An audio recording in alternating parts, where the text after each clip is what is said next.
l'identité, l'ethnie, la religion, puisque je ne peux pas m'engager ni construire sur des bases autres, je vais faire confiance à celui qui porte le même patronyme que moi, puisque nous nous ressemblons, nous nous connaissons, il fera certainement de telle sorte que nous aussi, notre tour arrive. Voici dans quoi nous nous sommes trouvés en Côte d'Ivoire. Il se trouve que l'immense majorité de cet électorat désinformé, trompé, c'est des jeunes, précisément ces jeunes, de part et d'autre. Je prends la Côte d'Ivoire parce que c'est le cas qui nous préoccupe, mais dans chacun de nos pays.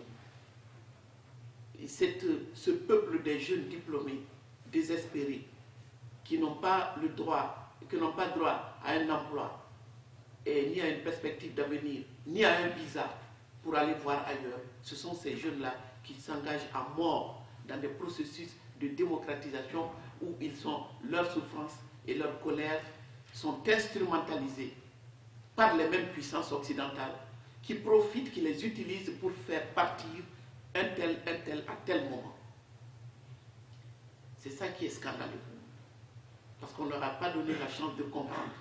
Mais le moment venu, lorsqu'on a envie de se débarrasser d'un dirigeant, ou lorsqu'on ne veut pas d'un dirigeant donné, on sait comment aller dire au bon peuple français que ce Nicolas Sarkozy, dont la cote de popularité a atteint 22% ici, mais on l'approuve à 63% dans sa chasse aux dictateurs africains. C'est quelqu'un, si on peut m'expliquer ce paradoxe.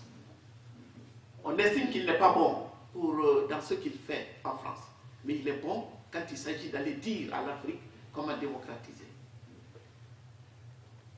On peut comprendre ce jeu politicien, mais que de là à passer à l'acte, après avoir essayé d'instrumentaliser aussi des institutions africaines totalement carentes, donc on a essayé, nous on s'est battu localement pour qu'au moins le Mali, le Sénégal et autres n'aillent pas prendre des fusils pour aller faire la démocratie chez un voisin, alors que chez nous-mêmes, elle ne marche pas.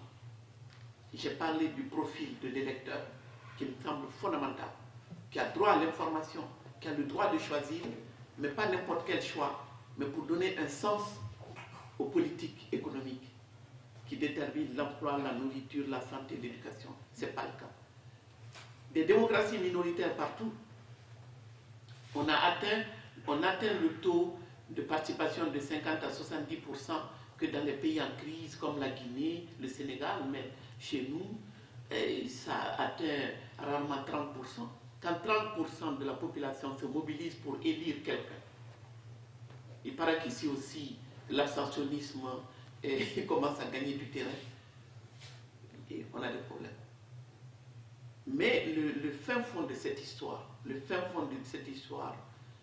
moi je suis en colère parce que ce qu'on ne dit pas aux gens, c'est que tout cela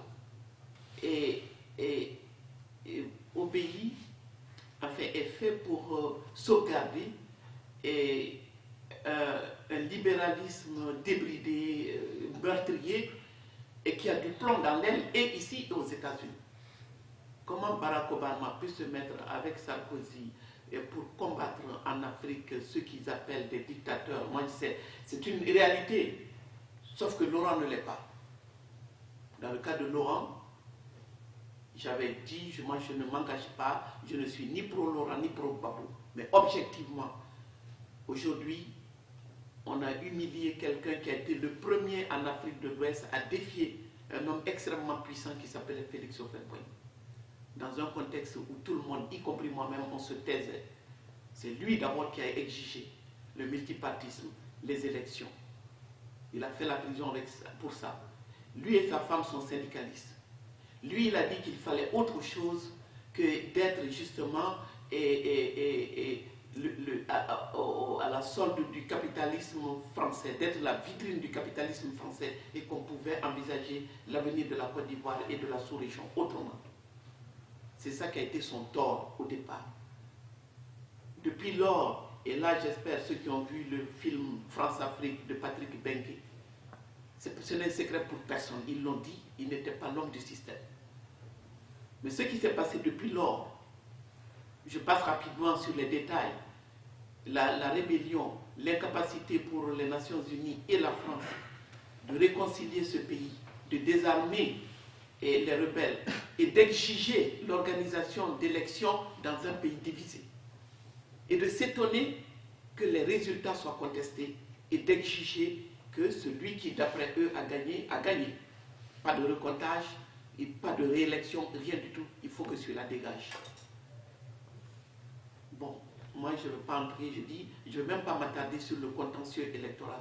Parce que c'est ça qui a été fait, c'est ça qu'on a servi à tout le monde pour nous faire oublier les enjeux, les grands enjeux qui sont géoéconomiques, géostratégiques, parce que le golfe de Guinée, où la Côte d'Ivoire se situe, fait partie du sauvetage du système aujourd'hui qui a du plomb dans l'aile.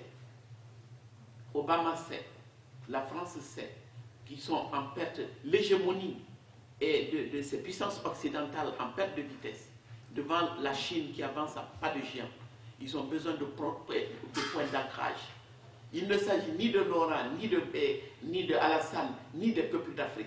Il s'agit de savoir comment sauvegarder les intérêts dominants dans une période où ce n'est plus la guerre froide, mais c'est tout comme, puisque l'Asie et l'Occident vont s'affronter. Ce siècle va être l'affrontement, ce n'est la guerre froide, on en est sorti, mais l'affrontement se situe essentiellement entre la Chine et l'Occident, et ça va passer par l'Afrique. Et quand ça doit passer par l'Afrique, il faut avoir en poste des amis sûrs. Et moi, je pense que tout cela n'a rien à voir avec la transparence des urnes, et que tout cela ne peut pas justifier la tuerie. Alors on viendra vous dire, un tel a tué, l'autre a tué, qui a tué. D'ailleurs, on va traîner le coupable devant la Cour pénale internationale. Je ne sais pas si vous avez remarqué, juste depuis la création de cette Cour pénale internationale, ce sont des Noirs surtout qui sont passés là-bas. Et bien sûr, avec l'Europe de l'Est, mais la majorité de ceux qui passent. Et Bush, c'est 100 000 morts en Irak. Tony Blair, son complice, les deux se baladent aujourd'hui. Bush a créé sa fondation. Les criminels les plus puissants écrivent leurs mémoires, donnent des conférences à 50 000 €, et les petits criminels vont tous avoir droit au jugement au camp. C'est voici l'ordre actuel du monde. Alors quand je dis tout cela, pourquoi je vous dis c'est moins pour défendre qui que ce soit que pour faire de telle sorte que ce continent, dont le seul tort est de receler des minerais, du pétrole, de l'uranium, tout ce dont le modèle de développement qui a fait la prospérité de l'Occident a besoin d'ingrédients, et ces ingrédients sont en Afrique. Ce n'est pas l'Afrique, ce sont les Africains qui sont appauvris, mais l'Afrique est loin d'être pauvre. Mais si on venait à disparaître tous aujourd'hui pour que les gens puissent s'y installer, peut-être que c'est ça qui arrangerait tout le monde. C'est ainsi que, et en guise de sanction, quand on regarde tous les leviers qu'on a fait, les leviers qui ont été actionnés pour acculer, pousser les populations à se révolter, on en a appris considérablement. On le savait. Mais maintenant, si on veut un cas d'école pour savoir comment on déstabilise quelqu'un pour l'éjecter, on sait tous les leviers qu'ils ont actionnés. La diplomatie. L'ambassadeur de France et des États-Unis d'Amérique en personne entre dans la danse pour dire qui a gagné, du jamais vu. La diplomatie. La prétendue communauté internationale, qui n'est rien d'autre justement qu'une coalition d'intérêts dont la composition change selon les circonstances. Donc on passe par la communauté internationale, le nouveau Dieu. La nouvelle religion, c'est la démocratie, en sachant parfaitement qu'elle ne fonctionne pas de la même manière, que ce n'est pas du tout le même contenu. Donc la religion démocratie avec comme bon Dieu la communauté internationale. Mais c'est-à-dire un cheval de Troie pour les États-Unis d'Amérique et les membres du Conseil de sécurité. Donc quand ça ne marche pas, bien entendu, l'autre levier redoutable, c'est bien entendu ce qu'on appelle les médias france-africains. la quasi-totalité des télévisions et des radios qui nous informent sur cette situation appartiennent aux multinationales, Bouygues, Bolloré et l'État français. Ce sont donc ceux dont les intérêts sont en jeu, ce sont eux qui formatent, qui font l'information. Donc nous, qu'est-ce que le résultat des courses? Ceux qui écoutent nous méprisent, parce que nous sommes ces Africains qui ne s'en sortent pas, qui s'entretuent, qui viennent nous embêter, envahir la France alors qu'on les a aidés. Et l'autre aspect, beaucoup plus grave, c'est notre haine de nous-mêmes. Cette partie, cette portion des Africains qui est persuadée aujourd'hui que le développement marche bien ailleurs, alors qu'ils sont ici, ils savent parfaitement la fracture sociale, la précarité, mais il est ancré dans la tête d'une catégorie d'Africains que le développement est vertueux, la démocratie est vertueuse, c'est l'Afrique qui s'en sort mal. Mais je dis, l'histoire actuelle de l'Afrique n'est que l'une des expressions locales de l'ensauvagement du monde. Nous ne sommes pas fiers de nous-mêmes, les autres, et plus on avance, plus cela va continuer, parce que ça va continuer. C'est ce que Fillon et Juppé nous ont promis hier. Parce que ce qui est révoltant dans cette affaire, il ne s'agit pas de dire, je ne souhaite vraiment pas qu'on s'attarde sur ces détails, dire qui a raison ou tort, mais ils ont dit, et ça on le sentait, que c'est un signal à tous ceux qui vont s'engager prochainement dans les élections en Afrique. Cela veut dire qu'on est prêt à mater tous ceux qui ne vont pas et s'inscrire dans le sens de nos intérêts, tous ceux qui vont commencer à regarder de trop près du côté de la Chine ou à essayer de se mettre à l'écoute de la demande sociale seront punis. Mais par contre, mesdames et messieurs, comme vous l'avez entendu comme moi ce matin, 400 millions d'euros, dans une France qui a des problèmes, 400 millions d'euros et 180 millions de la part, tout cela sera ensemble et seront injectés dans une économie qu'on a asphyxiée délibérément au nom de la démocratie. On a empêché l'écoulement du cacao. J'ai parlé de levier diplomatique, levier médiatique, levier économique. Donc vous ne vendrez pas. Levier financier, les banques seront fermées, vous ne pouvez pas payer les salaires. Et même levier sanitaire, parce qu'il y a eu l'embargo sur les médicaments. Si les puissants de ce monde pouvaient rationner l'air que les Ivoiriens respiraient, ils l'auraient fait.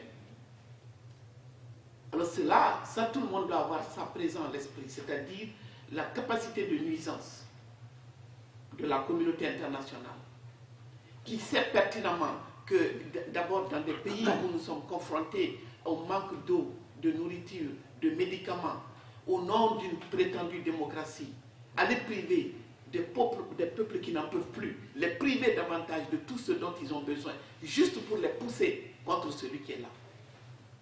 Il fallait pourrir totalement la situation et faire de telle sorte que tous les jours, mettre un peu d'huile sur le feu. Les gens s'entretuent. On commence à tenir la comptabilité macabre de qui a tué qui, combien, mais jamais, au grand jamais, on ira au fin fond du débat qui consiste à dire que l'immensité de l'Afrique, aux portes de l'Europe, chacun a, je veux dire, chacun a son arrière-cour. Nous sommes l'arrière-cour de l'Europe. L'Europe a besoin de l'Afrique, mais d'une Afrique soumise, d'une Afrique humiliée, dirigée par des bénévoles.